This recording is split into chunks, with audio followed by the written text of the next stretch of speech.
So I'm a 38-year-old father of two boys, age 17 and 4, married to my wonderful wife, Laura. We've been married since 2014.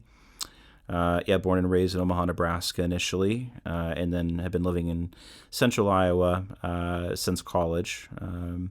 I lived a few years in middle school in Pocahontas County up in northwest Iowa in Lorenz with my grandparents. So since I went to Iowa State, I've been in the central Iowa area other than a year in grad school in Lawrence, Kansas. Got my bachelor's in history and poli-sci from Iowa State, my master's in U.S. history from KU, from Kansas University. Now I live in Story County in Nevada and run a team of 19 at a Fortune 100 company based out of Des Moines. Why did you decide to run for office? So when J.D. Scholten announced that he wasn't going to run again for a third campaign, my initial interest when he announced that mid-last year was more of, I wonder who's going to run next. Had zero inkling that it would be me.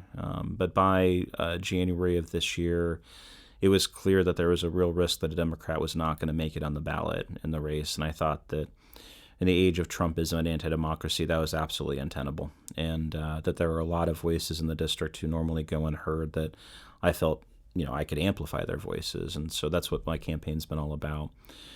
So that's number one, making sure that there was a Democrat on the ballot that spoke to the values that I believe in. Number two, January 6th has really animated a lot of what I do. I've never had a grand plan to run for public office, even though I've been asked to a number of times. But with my full-time job and my family, I've always had ample reason not to. But other than what I first mentioned about there not being a Democrat on the ballot in this race, January 6th really, to me, represents a crossroads for our nation where we need to make a decision on how much we really value representative democracy. And while I'm not naive enough to think that our representative democracy is perfect, because it certainly is not, I do know that if we lose that mechanism, we lose the ability to fight the good fight for the people. And there's a lot of good fights that need to be fought that have yet to be won. And so if there's ever a time for people that normally don't get involved to get involved, it's now. It's a very critical moment. And so I'm just hoping to play my part to protect and to strengthen our representative democracy. And obviously you're running in a district that is red. The Des Moines Register actually calls this a deep red district. And even J.D. Scholten, who came very close to beating Steve King in 2018, did lose by quite a big margin against the man you're running against now, Randy Feenstra.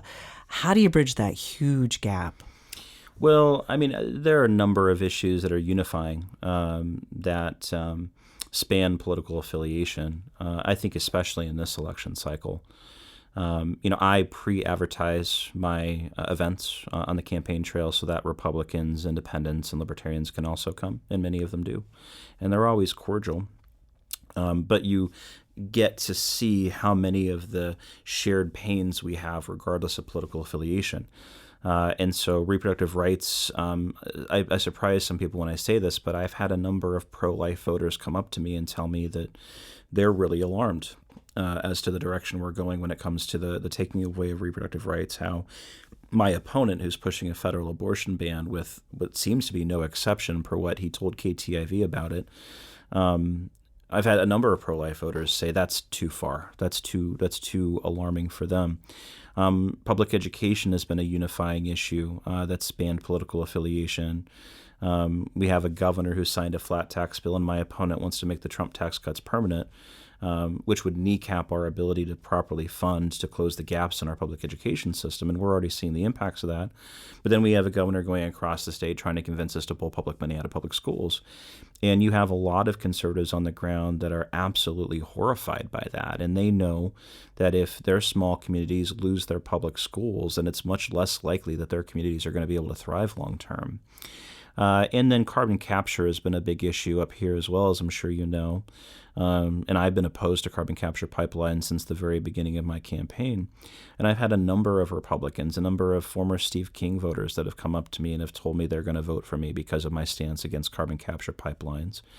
And so I really think that we're kind of seeing a perfect storm of all of these policy threads coming to their logical endpoints, and people can see in practical terms what extreme right-wing policy means in real-life terms. And they're rather alarmed by it. And so there's been plenty of entry points where I've been able to talk to conservative voters and independents about what's at stake. I think the other thing too, though, is that there's this idea among the political wonk elite, so to speak, that young people don't vote because they don't care, and that's not what I'm finding at all. Young people don't vote because they don't want to vote for BS candidates that don't care about them, and so when they hear me speak and they get a chance to meet me, they see, oh, so he's not taking corporate PAC money. He's clearly running for the right reasons. He ran because there was no one else that was going to do it, and he's amplifying our voices, and he's confident enough and brave enough to say the things that not even a lot of Democrats are willing to say. Yeah, I think I'm going to vote for him. And so I think we're going to see a much higher turnout among younger voters and independent voters in our favor than past cycles have seen. And so I really think there's a feasible pathway for us to win this thing. And you were mentioning young voices. The brain drain is impacting Iowa Yep. horribly. There was just new information from the National Bureau of Economic Research, a big story that came out that shows that Iowa is vulnerable. I mean, people are leaving the state, the young, bright people. What are your thoughts? What can be done to stop that? Well, if you go back and look at what I've been saying in the campaign trail, that's been the linchpin behind what I talk about. I talk about how the massive population declines we've been seeing in our district really leave our schools, our businesses, our hospitals, our communities vulnerable long term. Well, there's a number of reasons why that's happening. Again, things I talk about all the time on the campaign trail. Our young people, when they're trying to decide whether to build a family here, they need a few basic things, right? They need affordable and accessible childcare, and that's a real problem in the state. And as I said, the answer from Republicans that are representing us in D.C. and Des Moines is extremely regressive tax policy that makes it so much harder for us to fund for improvements in these spaces. You have more and more rural hospitals that are closing. You have so many of our 36 counties in the Congressional district that don't have a single OBGYN. You have a mental health care crisis, a massive labor shortage there. You have a real lack of well-paying jobs with really enticing career arcs in our district. And we have a burgeoning work-from-home economy that we can't take advantage of because we don't have the internet to allow us to take advantage of it. And our young people talk about that to me all the time. It's harder for our young people to find homes that are affordable here, that to pay rents that they can manage. They're represented by my opponent in D.C., who's literally one of the lowest-rated members of Congress by the AFL-CIO for his anti-worker voting record. They see that their public schools are not reliable long-term because the state is continuing to underfund them and vilify their public school teachers. And they want to build families here knowing that the public school that is in their town is going to be there in 3 years or 5 years or 8 years, and they don't feel confident that that's going to be the case. So you have all these fundamental building blocks that a young person needs to build a family, and they don't feel confident that any of them are going to be there for them. And we haven't even begun to talk about the fact that even if you're a young person that somehow manages to overcome all those obstacles with no help from Congressman Feenstra or from Governor Reynolds or your state legislature, you then deserve to live in a community where you feel safe and secure, where you feel that you can be who you are without facing threat and criticism and judgment. And in our district, that's becoming harder to do. My opponent's voting record makes us less safe and makes us more vulnerable. His votes against people of color, whether it be his vote against the Crown Act, his vote against interracial marriage, his vote against the removal of Confederate statues from Capitol grounds, his vote to take debt relief protections away from black farmers, or his politicization of the teaching of race in our schools. Whether it be the LGBTQ plus community, his vote against the Equality Act, his vote against marriage equality, whether it be women and how gleeful he's been about the downfall of Roe, not having 1 ounce of empathy for how the pregnant people of our district now live in a much scarier world. The fact that he votes against every single common sense gun safety bill that comes across his desk because he wants to maintain his A rating from the NRA. He doesn't want to inconvenience gun owners, even though gun owners tell me all the time they're willing to face some inconvenience if it means their kids are safer. You stack all this on top of each other, and my opponent's voting record is Steve King's voting record, the same record that scared our young people to leave, And yeah, so I mean, I've seen plenty of articles about the brain drain that's happening because our young people deserve opportunity. Our young people deserve communities where they feel safe and respected. And that's less and less available considering who's representing us in DC and Des Moines right now. And I want to do something to change that. You mentioned a lot of key different issues that a lot of people are thinking about. Another one is inflation. The inflation rate's more than 8% right now. What are your thoughts about inflation? And what are your thoughts about inflation? I don't think that Democrats have done a good enough job pushing back against this narrative that the inflation we're seeing right now is caused by Democratic policies.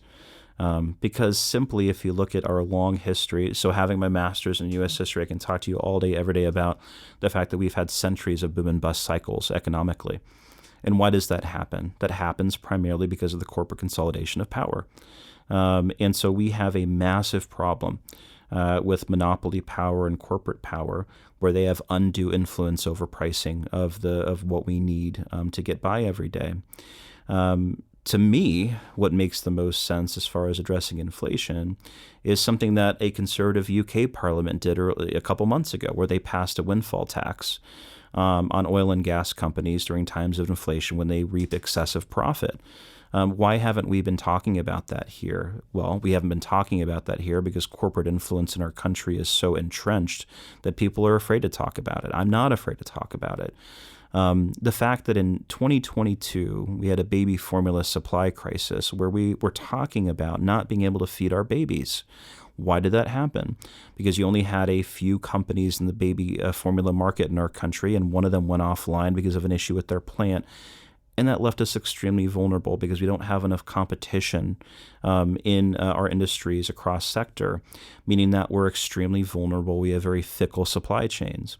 COVID exposed that. COVID exposed how weak our economic supply chains are because we allow this rampant upsurge in corporate consolidation of power. Our tax policies are extremely regressive, meaning that the wealthy become wealthier and that this corporate consolidation of power continues to amplify. So there are plenty of things we could be doing as Democrats to point out that the true drivers of these inflationary issues are based on Republican corporate policy. There are actions we can take. There are votes that have been taken by my opponent where he had the opportunity to alleviate the baby formula crisis that he voted against. He had an opportunity to vote against a price gouging bill in the oil and gas sector that he voted against.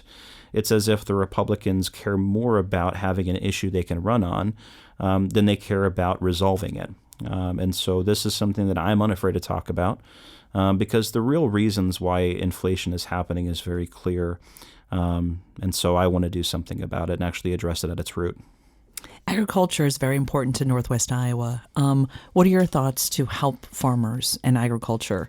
Even though I believe, you're talking about big business, corporations have taken over parts of the land and area as well. Yeah, for sure. I mean, the same basic principles apply in ag too. I mean, you have farmers who are getting killed on the input and output side. All of the expense of new tech, the expense of the equipment they need, the expense of the fertilizers and the seed they need, and then the fact they don't really have price point control, right? So they sell their product to processors that are seeing massive profits but aren't giving enough of those profits to the farmers that are actually tilling the land. I mean, you see this lawsuit that JBS and Smithfield, the meat packers, are facing because of price fixing, price colluding. Our farmers on the ground are facing a heavier debt load than they've ever faced before. Now, the farmers on the ground are not a monolith, right? You have your smaller scale, your mid-scale, and your large-scale producers, right? So we don't want to lose sight of that nuance. But, in general, I mean, our farmers on the ground are facing a lot of difficulty, again, because of corporate consolidation of power on the input and output side. And a lot of that is because we've had corporate influences who have disproportionately been able to determine what our farm bills have looked like for quite a long time now. And those farm bills have prioritized corporate interests who want to get cheap commodity as cheap as they can without caring a whole lot about price control, price support for our farmers. I think it's time that we whittle away at that disproportionate influence that corporations have on the writing of our farm bills and other ag legislation to care more about our farmers. So we've seen a massive decline in the number of farmers in our state. We've seen a massive decline in the number of farm workers in our state. And our current ag status quo is not sustainable. We're seeing massive topsoil erosion. We're seeing massive waterway pollution. We're seeing a massive increase in chemical load in our communities from ag practices. And so we need to have farmers, we need to have farm workers to help us build a more sustainable system. But right now, it seems like you have, it not seems, it's just true. You have corporate interests that want there to be less farmers on the land so that they can really amplify consolidation even more. And we have massive barriers to entry for first-time farmers. The cost of land is just astronomical. And we're facing this massive land transfer that's coming where a massive amount of our farmland is currently farmed by people 65 and older. But so not the problem with our young people leaving, in part, because there's a lot of problems with it, but in part, the primary way that people obtain farmland is through inheritance, through family passing down. But a lot of our young people aren't here to get that land. And so there's a real concern about this continuing amplification of consolidation of land ownership and power in ag. And the more power in the hands of a few you have there, the harder it's going to be to compel them to practice ag more sustainably, with climate change as one of the variables they consider in their practices, with waterway health and topsoil erosion mitigation as part of their concern. And so, yeah, I mean, there are a lot of concerns, a lot of issues there, a lot to address. And I've been very open in talking about that on the campaign trail. And you already touched a little bit about the environment. I know Northwest Iowa, pockets of Northwest Iowa are experiencing extreme drought right now, drought conditions. And if you look at what NASA says about climate change, their data shows that 97% of scientists who publish on environmental change say it's human. It's caused by what we do to the environment. I want to hear your thoughts about the environment. You already mentioned a little bit about carbon capture. Tell me what you think should be done to help protect the environment. And I know we probably could talk for a day on this topic with you, but I just wanted to hear your thoughts on it. I completely agree that if you have a scientific consensus telling you that we're facing an existential threat when it comes to climate change, you should believe them. And your policy should be animated by that consensus. And so, I mean, first off, I think we need to invest a lot more resources in amping up our electricity grid to absorb the increase in electrification we're going to be seeing from our vehicle fleet. So we need to do a lot more as far as investing in wind and solar. We need to do a lot more as far as investing in next-gen biofuels. And by that, I don't necessarily mean ramping up corn ethanol. What I mean is next-gen, so cellulosic ethanol and other biofuels that have a much better ability to mitigate and reduce greenhouse gas emissions. So a lot of it is about investment. And one thing we're seeing in Iowa is this really big push to expand corn ethanol production. And I think that's very worrisome. I think we can invest in our corn growers, we can invest in our farmers in other ways, and we should be doing that. We're underfunding the development of new markets, of new trade relationships. We should be really emphasizing that because with corn ethanol, there's more and more science that makes clear that corn ethanol production, corn ethanol in our gas, that's not the silver bullet we need. That's not the bold action we need when it comes to climate change mitigation. I think it's one element of many. We should have a vast diversification of different renewable fuel options, not just in the climate change context, but also in the space that there are plenty of experts that think we may hit the endpoint of extractable fossil fuel this century too. So we need to have diversification because no scientist, no politician, no expert can tell you right now which alternative fuel option is going to be the silver bullet. So we have to, be mindful about that. But so I don't think we should be putting all of our eggs in expanding corn ethanol because the science shows it's just not the bold action we need on climate change right now. But so I hope that there's a lot to it. I hope that answers the question. Anything else you'd like to say? I think you answered everything that I wanted to explore during our conversation, but is there anything else that you want listeners to know about you and about the race? Number one, my opponent refuses to debate me. He's the only congressional candidate that's refusing a debate. Why? Because he's afraid to air his issues for public scrutiny. I pre-advertise my events so that plenty of Republicans, Independents, and Libertarians come to my events, and we're always cordial and constructive. My opponent does not do that. So I think obligation number one of any public official is to open themselves up to public scrutiny, and he refuses to do that. There's still time. So if Congressman Feenstra, my opponent, is listening, I encourage him to engage with me in a public debate. That's number one. Number two, I reject corporate PAC money, and I don't have any paid consultants telling me what to say or do, so my words are my own. You can trust me. My opponent feasts on corporate PAC money, and honestly, I don't think he really believes half the stuff he says. So that's number two. Number three, I really think that I ask the people listening to make their decision, their voting decision, not based on party affiliation, but based on where we stand on the issues. Because there are a lot of issues that we have shared pain on, that the powers that be would like us to think we have, that we don't have. And number four, if you're hearing what I'm saying and you like what I'm saying and you want to vote for me, thank you. But I don't have millions of dollars to spread the word. I've got a full-time job. I got a wife and 2 kids, and I'm super sleep deprived getting to all the voters I can get to. But it's not going to be enough just with me alone. We're going to get some radio ads going. We've got some postcards going out. But if you like what I'm saying, I'd appreciate your help as far as spreading the word. We really need to increase turnout among young people. We really need to increase turnout among independents. And we are on the right side of the issues here. So engage with people, spread the word, be willing to have some uncomfortable conversations, not ones where you're making people feel bad, but conversations where you're showing care, empathy, and you're trying to connect with them. But let's build this thing together. But thank you. I appreciate the time.